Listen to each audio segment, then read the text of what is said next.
Le vent hurlait à travers les fenêtres mal isolées de ma vieille bâtisse en pierre, me transperçant le manteau comme un couteau.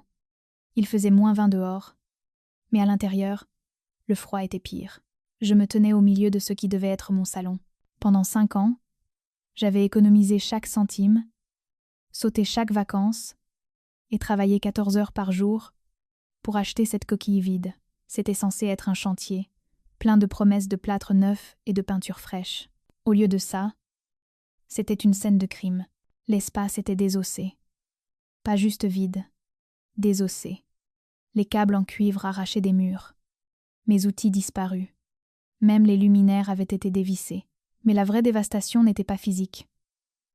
Je fixais mon appli bancaire, actualisant l'écran pour la 100e fois, priant pour un bug. Mais les chiffres ne changeaient pas. 0,00. 90 000 €, envolés. Les économies d'une vie.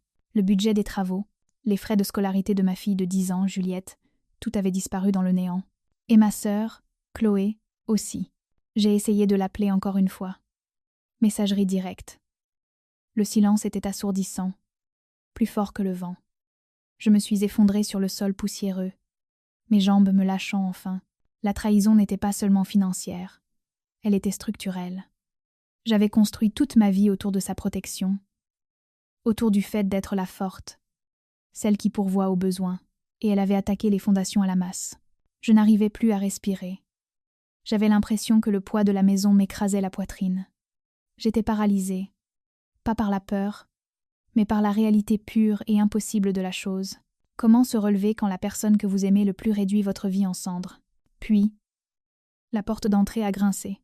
Je n'ai pas levé les yeux. Je ne pouvais pas. Je m'attendais à la police, être un squatteur. Mais c'était des petits pas. Doux, délibérés. Juliette est entrée dans la pièce. Elle portait son manteau d'hiver, son casque rose autour du cou, et serrait son iPad comme un bouclier. Elle n'avait pas l'air effrayée. Elle ne ressemblait pas à une enfant qui venait de tout perdre. Elle ressemblait à un général inspectant un champ de bataille. Elle a marché droit vers moi, le regard clair et fixe. Elle m'a tendu l'iPad. L'écran brillait d'une carte que je ne reconnaissais pas et d'un flux de données qui ressemblait à du code. « Maman », a-t-elle dit, sa voix ferme tranchant ma panique. « Arrête de trembler. J'ai géré. Laissez un commentaire pour me dire d'où vous écoutez et quelle heure il est pour vous. J'aimerais savoir qui fait partie de notre communauté. Pour comprendre la démolition, il faut comprendre l'architecture de nos vies il y a 3 semaines. J'étais sur une échelle, couverte d'une couche de poussière de plâtre blanche qui me donnait l'air d'un fantôme. Il était 11 heures du soir. Mes bras vibraient après 4 heures de ponçage. J'avais fait une journée complète à mon cabinet, à concevoir des cuisines de luxe pour des clients qui se plaignaient de la nuance du marbre. Et puis j'étais venue ici, pour le vrai travail. Cette maison était ma porte de sortie.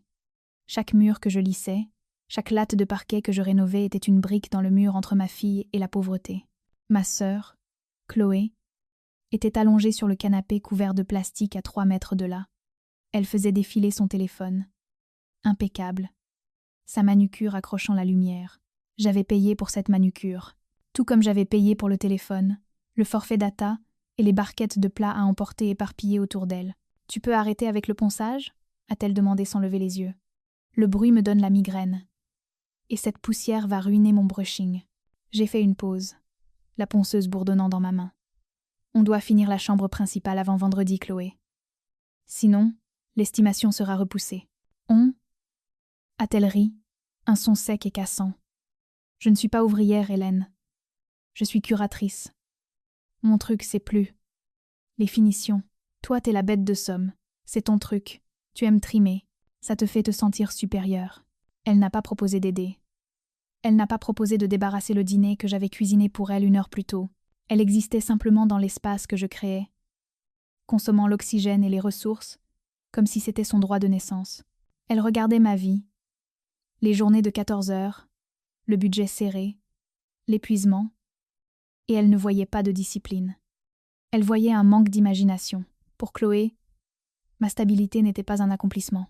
C'était une ressource ennuyeuse et infinie qu'elle avait le droit d'exploiter parce qu'elle était la créative, la spéciale, qui attendait juste que le monde reconnaisse son génie.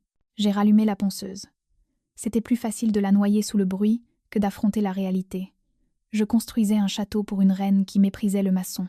Puis Sébastien a commencé à traîner dans le coin. Il se disait entrepreneur. Je l'appelais un boulet. Il conduisait une voiture de luxe en leasing qu'il ne pouvait pas payer et portait des costumes trop brillants. Il entrait sur mon chantier comme s'il en était le propriétaire, donnant des coups de pied dans les plaintes que je venais d'installer. « Tu vois trop petit, Hélène, » disait-il en faisant un geste vague vers les hauts plafonds. « Pourquoi vivre ici? Fais une culbute. Transforme ça en capital. Je pourrais doubler cet argent en une semaine avec le bon coup en crypto. L'immobilier, c'est pour les dinosaures. » Juliette était assise dans le coin sur un pot de peinture, son casque sur les oreilles, les yeux rivés sur son iPad. Elle ne bougeait pas, mais je la voyais le traquer. Elle l'observait comme un chat observe un trou de souris, sans cligner des yeux, silencieuse. Elle savait que c'était un prédateur, bien avant que je ne m'avoue la vérité. Ce soir-là, je suis allée payer le livreur de pizza. J'ai ouvert mon portefeuille. Il était plus léger qu'il n'aurait dû.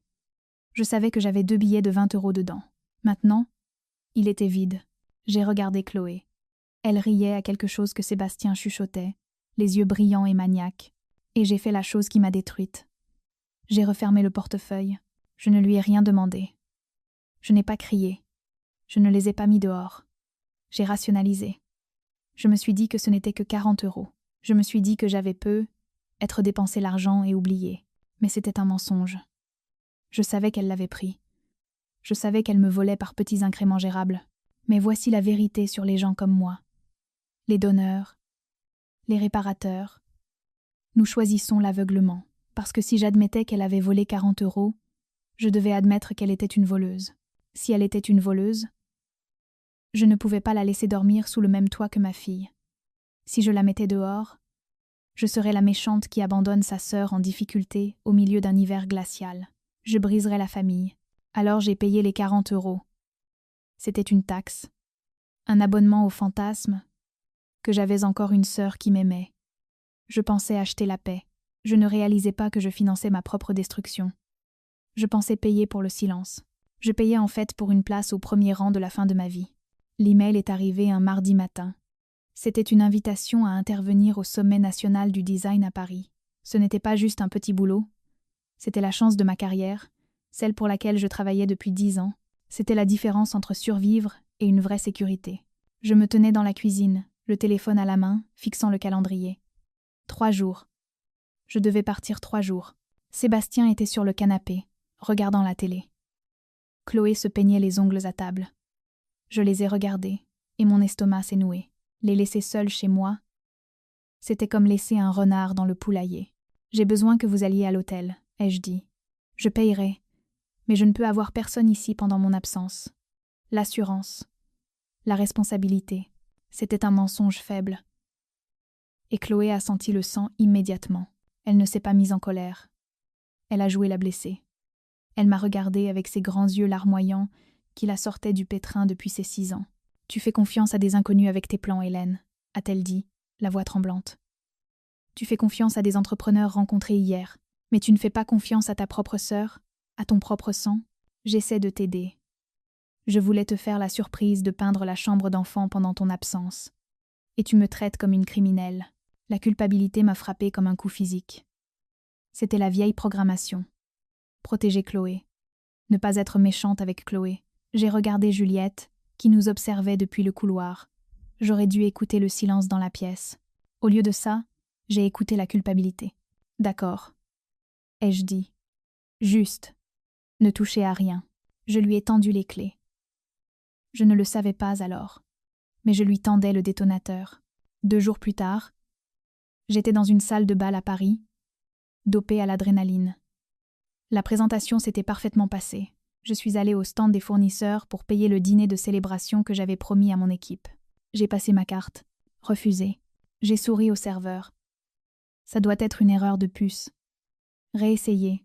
Refusé. Une sueur froide a piqué ma nuque. Je me suis écartée, ouvrant mon appli bancaire. Le cercle de chargement a tourné. Et puis, il s'est arrêté. Compte courant, 0,00. Épargne, 0,00. Fonds pour les études de Juliette, 0,00. 90 000 €. Mes genoux ont flanché. J'ai attrapé le bord de la table pour rester debout. J'ai appelé la banque. Madame, le virement a été autorisé via votre appareil il y a 2 heures, a dit l'agent. Vers une plateforme de crypto. J'ai appelé Chloé. Messagerie. J'ai appelé Sébastien. Numéro non attribué. Je n'ai pas crié. Je n'ai pas fait de scène. Je suis sortie de l'hôtel. J'ai sauté dans un taxi pour la gare. Et j'ai fixé la fenêtre alors que la ville devenait une tache grise floue. Je n'étais plus Hélène l'architecte. J'étais une femme regardant l'effondrement structurel de toute son existence. Le trajet en Uber, jusqu'à ma maison, était un flou de boue grise et de panique. Quand nous sommes arrivés, la porte d'entrée n'était pas cassée. Elle était déverrouillée. Je suis entrée. Le silence était lourd, épais de poussière. Ils n'étaient pas juste partis. Ils avaient pillé l'endroit. Les meubles avaient disparu. La télé, les ordis, mon matériel de design. Mais c'était plus profond. Je suis allée dans la cuisine. Le frigo avait disparu. Je suis allée dans le couloir. Les appliques en cuivre que j'avais restaurées à la main étaient arrachées du plâtre, laissant des trous béants comme des plaies. J'ai couru vers la chambre de Juliette. Son lit était renversé. Son placard était vide. Même sa tirelire, un éléphant en céramique qu'elle avait peint elle-même, était brisé sur le sol. Les 20 € de monnaie volée. Je me suis effondrée là, au milieu des éclats de porcelaine. Le froid des fenêtres non scellées s'infiltrait dans mes os. Pendant des années, je m'étais dit que Chloé était juste en galère, qu'elle n'avait pas de chance, qu'elle avait besoin d'un coup de pouce. Mais on ne vole pas la tirelire d'une enfant parce qu'on est en galère. On le fait parce qu'on déteste l'enfant d'avoir quelque chose à économiser. J'ai réalisé alors, en fixant la poussière de plâtre sur mon manteau noir, que ce n'était pas une question d'argent. C'était une question de comptabilité. Dans l'esprit de Chloé, ma stabilité était une insulte. Mon travail acharné était un miroir reflétant sa propre paresse, et elle détestait ce reflet. Elle ne volait pas malgré l'aide que je lui donnais. Elle volait à cause d'elle. Chaque dîner que je cuisinais, chaque facture que je payais, chaque fois que je la sortais du pétrin, je n'achetais pas son amour. J'achetais son ressentiment. Elle se sentait le droit de me détruire parce qu'elle croyait que l'univers m'avait donné la vie facile. Et à elle la vie dure. Me prendre tout ce que j'avais n'était pas du vol pour elle. C'était une correction. Elle voulait égaliser le terrain de jeu. Elle voulait me voir au sol, dans la poussière, juste comme elle. Et pour un instant, allongée là dans le noir glacial, elle avait gagné. J'étais brisée. Je n'avais plus rien à donner et plus rien à protéger. Le silence a été brisé par des pas. Juliette se tenait à nouveau dans l'encadrement de la porte. Elle avait troqué son uniforme scolaire pour son sweat à capuche préféré trop grand. Elle avait l'air minuscule face à la dévastation de la maison vide. Mais son expression était tout sauf petite. Elle a marché jusqu'à l'endroit où j'étais recroquevillée sur le sol. Elle n'a pas pleuré. Elle n'a pas demandé où était sa tirelire. Elle s'est simplement assise à côté de moi, en tailleur, et a ouvert son iPad. « Je savais qu'ils allaient le faire », a-t-elle dit. Sa voix était plate, factuelle. J'ai cligné des yeux, essayant de faire le point. « Quoi ? J'ai vu Sébastien essayer de deviner tes mots de passe la semaine dernière. Il a essayé ton anniversaire. Il a essayé mon anniversaire. Il les notait dans un carnet. Juliette, ai-je chuchoté, horrifiée. Pourquoi tu ne me l'as pas dit ? Parce que tu ne les aurais pas mis dehors, a-t-elle dit, me regardant droit dans les yeux. Tu aurais crié, et puis tu leur aurais pardonné. Tu leur pardonnes toujours. La vérité de ces mots était une douleur physique. Alors je les ai aidés, a-t-elle continué. J'ai créé une fausse page de connexion. Tu sais, comme un site de phishing. J'ai appris à faire ça au club informatique. Quand Sébastien a essayé de se connecter sur ton ordi, ça l'a redirigé vers ma page. Il a tout tapé. Nom d'utilisateur, mot de passe, question de sécurité. J'ai tout. Elle a tapoté l'écran. Mais ce n'est pas le meilleur. Avant que tu partes pour Paris, Chloé a demandé à emprunter mon iPad pour jouer. Je lui ai dit oui, mais seulement si elle synchronisait son téléphone pour que je récupère les meilleurs scores. Elle n'a même pas lu les permissions. Juliette a tourné l'iPad vers moi. Une carte brillait sur l'écran. Un point bleu se déplaçait régulièrement vers le sud sur l'autoroute 1. Je ne les ai pas juste enregistrés, maman, a-t-elle dit. Je les ai tracés. Nous étions assises là, sur le sol du salon vide, éclairé seulement par la lumière bleue de la tablette. C'était comme une salle de guerre. « Regarde », a dit Juliette, en pointant un fil de discussion sur l'écran. C'était l'historique des textos de Chloé et Sébastien, défilant en réel. Chloé, elle est probablement en train de pleurer dans la maison vide là. Mon Dieu, elle est tellement pathétique. Sébastien, détends-toi bébé. On est à 2 heures de la frontière. Le temps qu'elle comprenne, la crypto sera blanchie. J'ai lu les mots, et quelque chose en moi a finalement craqué. Le chagrin s'est évaporé, remplacé par une rage froide et dure. C'était de la clarté, une clarté pure et cristalline. Il s'arrête, a dit Juliette. Regarde. Le point s'est arrêté. J'ai zoomé. L'hôtel Formule 1 à la sortie 240. J'ai pris mon téléphone. Je n'ai pas appelé Chloé. Je n'ai pas appelé ma mère pour pleurer. J'ai appelé la gendarmerie. Je m'appelle Hélène. Je signale un vol aggravé en cours. J'ai la localisation des auteurs, la description du véhicule et les coordonnées GPS en temps réel. Ils sont actuellement à l'hôtel Fun-sur-Lan, chambre. J'ai regardé l'iPad où un nouveau texto de Sébastien apparaissait. La chambre 100A4 est un taudis. Mais au moins on est riche. Chambre 100A4. Je ne sonnais pas comme une victime. Je sonnais comme un chef de projet, exécutant un ordre de démolition. 20 minutes plus tard, nous avons regardé sur l'écran le point bleu se faire encercler par des points rouges. Le fil de discussion est devenu silencieux. Et puis, une notification de ma banque. Alerte fraude. Transaction annulée. L'argent était gelé. Il n'avait pas eu le temps de le blanchir. Juliette a posé sa tête sur mon épaule. Échec et mat, a-t-elle chuchoté. Je me tenais de l'autre côté de la vitre, dans la zone de détention de la maison d'arrêt. Chloé avait l'air petite. Ses cheveux étaient emmêlés, ses yeux hagards, elle pleurait. De gros sanglots laids qui, avant, m'auraient fait ouvrir mon portefeuille instantanément. « Hélène, s'il te plaît » a-t-elle gémi dans le téléphone. « Sébastien m'a obligée. Il m'a piégée. Tu dois payer ma caution. » C'est effrayant ici. Je l'ai regardé. Vraiment regardé. J'ai vu la sœur que j'avais portée à bout de bras pendant 27 ans. J'ai vu le sentiment de dû, le refus de grandir, la certitude absolue que j'allais arranger ça, comme j'arrangeais tout le reste. « Je n'arrive pas à te croire », a-t-elle craché quand je n'ai pas répondu. « Tu as tellement. Tu as la maison, le boulot, la gamine. Pourquoi tu ne pouvais pas juste partager? Tu es tellement avare. » « Ce n'est pas de l'avarice, Chloé, ai-je dit, ma voix calme. C'est des charges fixes. Et tu m'as coûté trop cher. » J'ai raccroché le téléphone. Je ne me suis pas retournée en sortant. 6 mois plus tard, la maison est finie.